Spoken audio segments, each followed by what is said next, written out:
মাননীয় স্পিকার, আজকে আপনার যেই ধরনের অনুভূতি হচ্ছে আমার একই ধরনের অনুভূতি।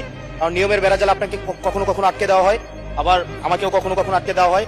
আসলে নিয়ম হচ্ছে অলওয়েজ রোলার্স যারা তাদের অনুসারী হচ্ছে নিয়মটা চলে। নিয়মটা যখন ইন ফেভারে থাকে তখন বলা হয় এটা নিয়ম, আবার যখন বিরুদ্ধে যায় তখন এটাকে বলা হয় কাস্টম। কোনটা সাংবিধানিক কোনটা অসাংবিধানিক এই বেড়াজালে এই সংসদ ঘুরপাক খাচ্ছে। এর মাঝখানে যেহেতু দেবিদ্বার থেকে মানুষ আস্থা রেখে 1,72,000 মানুষ ভোট দিয়ে এই সংসদে পাঠিয়েছে, তাদের পক্ষে 1 মিনিট 18 সেকেন্ড কথা বলছি।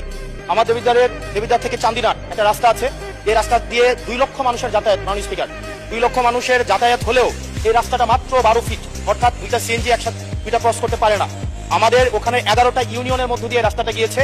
এই রাস্তাটাকে যদি আমরা প্রসারিত করতে পারি তাহলে ওই ইউনিয়নগুলোতে আমরা শিল্প এবং বিভিন্ন ধরনের আমরা হচ্ছে কোল্ড স্টোরেজ, আমরা কর্মসংস্থানের ব্যবস্থা করতে পারবো। যেহেতু এই রাস্তাটা হচ্ছে ঢাকা চিটাগং হাইওয়ের একটা রাস্তা, এবং এই রাস্তাটা যদি আমরা প্রশস্ত করতে পারি তাহলে আমাদের কুমিল্লা থেকে, আমাদের ঢাকা থেকে যে সিলেটের যে যাতায়াত, সেই যাতায়াত হচ্ছে আমাদের 40 কিলোমিটারের মতো কমে যাবে। মাননীয় স্পিকার, সার্বিক দিক বিবেচনায় কর্মসংস্থান বৃদ্ধি এবং যোগাযোগ হচ্ছে আমাদের 40 কিলোমিটার কমানোর জন্য আমাদের কুমিল্লা, আমাদের দেবিদ্বার থেকে চান্দিনার যে রাস্তাটা আছে সেটা 12 ফিট আছে, এটাকে প্রশস্ত করে এটাকে হাইওয়ে করার জন্য মাননীয় স্পিকার আপনার মাধ্যমে সংশ্লিষ্ট মন্ত্রণালয়কে অনুরোধ জানাচ্ছি।